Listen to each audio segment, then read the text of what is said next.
We want to turn our attention to that breaking news story that's moving in Brazil. A protest with similarities to the January 6th insurrection in Washington is currently underway in South America. Now have a look at this first video from Brazil's Record News. Supporters of former President Jair Bolsonaro, who rejected his electoral defeat back in October, those supporters have now stormed the National Congress building, as well as several ministry buildings and possibly the presidential palace.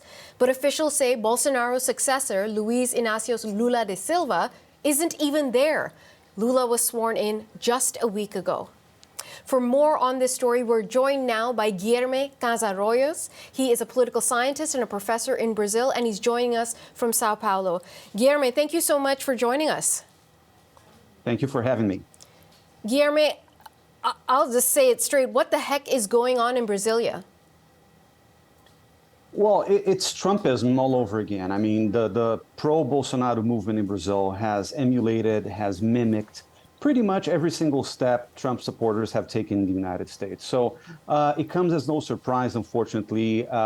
Pro-Bolsonaro supporters have been camping in front of military headquarters for a couple of months now. They have been acting violently, blocking roads ever since Bolsonaro lost the elections on October 30th.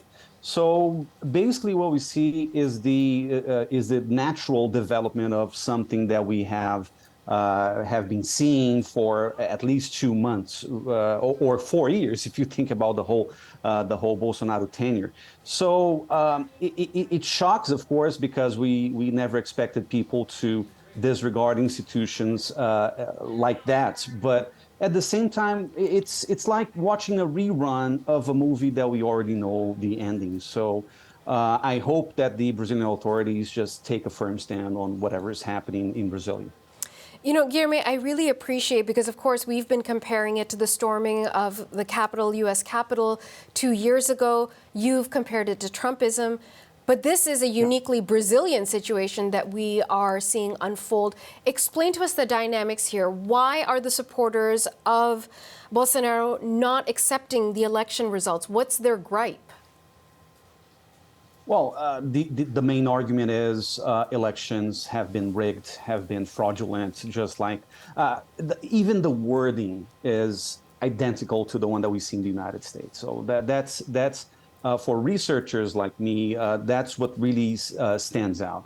How Brazilian supporters of former President Bolsonaro emulate pretty much every single element, every single conspiracy theory, every single jargon and call to arms from the Trumpist movement in the United States. What's Brazilian about it is that we have a very recent past of military dictatorship. So one of the arguments, of course, other than elections were fraudulent and Bolsonaro should remain as Brazil's president, is that most of these supporters have been calling upon the military takeover of the Brazilian government, kind of bringing us back to the 1960s when we had this military dictatorship that lasted for 21 years.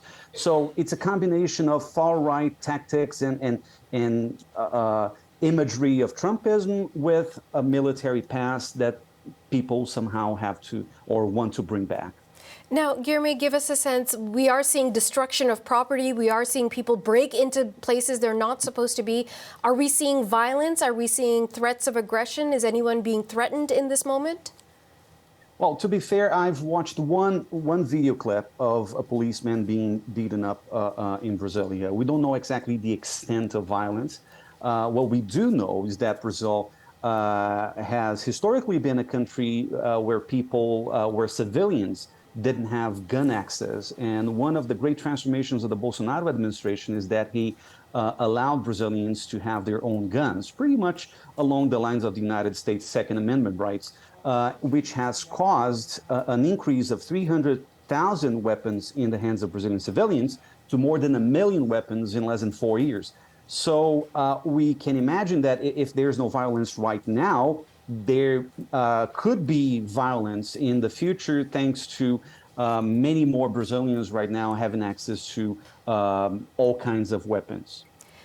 Have you ever witnessed anything like this in Brazil before? No, we have had protests, very intense and very packed protests since 2013, as much as pretty much everywhere else in the world. I mean, we've seen the echoes of the Arab Spring and everything also taking place in Brazil, but not with this kind of institutional violence that we see right now. We see people really willing to storm into and take over the Supreme Court of Brazil. Back in the day, 2013, 2014, protests were predominantly peaceful, with no invasion, no storming of institutions in sight. What we see today is a consequence of Brazil's, as I said, military past, but also this echo of Trumpism being revived in Brazil. The complication here also, as you've referenced, is the relationship between Bolsonaro and the military and how justice sometimes plays out in Brazil. We've seen how brutal some of the security forces can be, particularly in favelas, clearing them out. I wonder who's getting involved right now to clear out those protesters that have stormed Congress? Is it the local police? Is it the military? And will they bring a degree of violence to this? Yeah, surprisingly, that's another very Brazilian image. Some police officers were taking selfies with the protesters who were trying to invade the Congress building and the Supreme Court building. So I think that the policemen, and this is something that we've been saying for a long time now, the police forces, security forces, and some shares of the army have been backing Bolsonaro. So Bolsonaro lost the elections in October. He fled the country a few days before Lula's inauguration.